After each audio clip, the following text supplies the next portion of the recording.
В Крестовоздвиженском женском монастыре в селе Кылтово Княжпогойского района Коми любопытное историческое открытие. Одна из 100 монахинь, инокиня Матрона Лучкина, была няней детей известного философа Сергея Фуделя. Это открытие сделал писатель Сергей Давженко, который недавно посетил нашу республику. Анастасия Тернина окунулась в былую жизнь святой обители. О судьбе монахини Матроны Лучкиной Сергей Давженко рассказывает в документальной повести «Сердце, жалеющее всех людей». Наверное, мы бы никогда и не узнали о ней, если бы не увлечение писателя творчеством Сергея Фуделя. Философ был арестован в 1922 за то, что не мог мириться с обновленческим расколом. За свои убеждения Сергей Фудель провел в лагерях 12 лет. В эти годы репрессий матушка Матрена воспитывала детей писателя. Это стало известно из уникальных документов. И вот у нас такая зацепочка была, когда мы создавали книгу. У Сергея Фуделя есть абзац в воспоминаниях, который проходил, наверное, мимо внимания всех до сих пор, но я не мог его не заметить.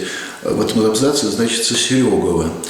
Сергей Иванович пишет о том, что, живя в ссылке в Княжпогосте, в селе, он был, может быть, один раз, может быть, больше, на богослужении у уфимского викария, владыки Аввакума Боровкова. Он был сослан в Серегово. И в этом же доме жили множество кылтовских монахинь. Может быть, не множество, но достаточно много. И вот наша версия такова, мы в книге ее обосновываем, что Сергей Иосифович именно из Серегова вывез будущую няню своих детей. Скорее всего, именно там Сергей Иосифович Фудель, в будущем известный писатель, он мог встретить инокиню Матрону именно в селе Серегово. На это указывают сохранившиеся документы, хотя нельзя сказать это со стопроцентной точностью, но это наиболее вероятно, что именно там пути их жизни пересеклись. Известно, что Матрона родилась в селе Вотча и в 12 лет вместе с подругой отправилась пешком в Кылтовский монастырь для того, чтобы там поселиться. И здесь инокиня прожила до самого закрытия обители. С 18 по 23 год, здесь 5 лет еще была как бы община сельскохозяйственная. А потом вот когда поступило распоряжение, что со всей республики беспризорных детей привезти сюда, их было 217 человек.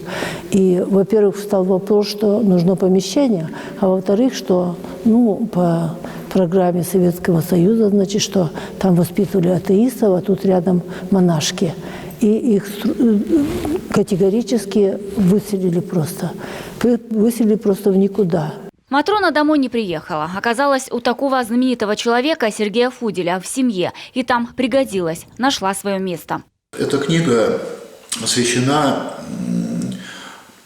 попытке, не жизнеописанию, а попытке биографии фуделевской няни писателя церковного. Естественно, на фоне событий XX века,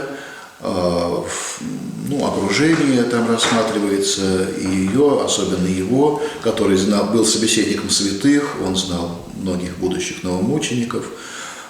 Мы привлекли большой иллюстративный материал, старые фотографии, современные фотографии. Книга получилась небольшая, около 100 страниц, но очень емкая, и читатели очень благодарят.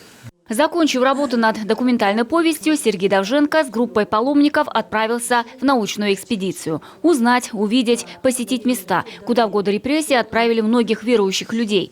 Ведь Коми-край особенный, потому что здесь было множество ссыльного духовенства. В любой семье, я думаю, абсолютно в любой, есть родные, которые пострадали во время репрессий.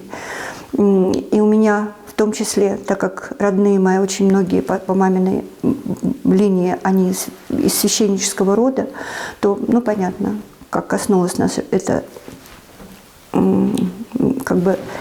линия нашей истории. И очень хотелось вспомнить об этом. И очень хотелось вспомнить об этом, еще и пережить это. Потому что чем дальше мы живем, тем жизнь становится все более суетной. И у меня было такое ощущение, что мы все больше отходим от Бога. И наши внуки, мои внучатые племянники, мои племянники родные, совершенно замечательные. Но все они сейчас под таким очень сильным влиянием интернета и телефонов. И как бы очень хотелось вот снова окунуться в атмосферу, вспомнить о том, что пережили наши предки. Трудно представить, сколько судеб связал Крестовоздвиженский монастырь в Кылтово и сколько еще уникальных историй о людях можно узнать. Сейчас главная задача – возрождение обители, которую до революции посещали тысячи верующих. И в этом возрождении нет законченности. Анастасия Тюрнина, Владимир Кривицун, телеканал Юрган.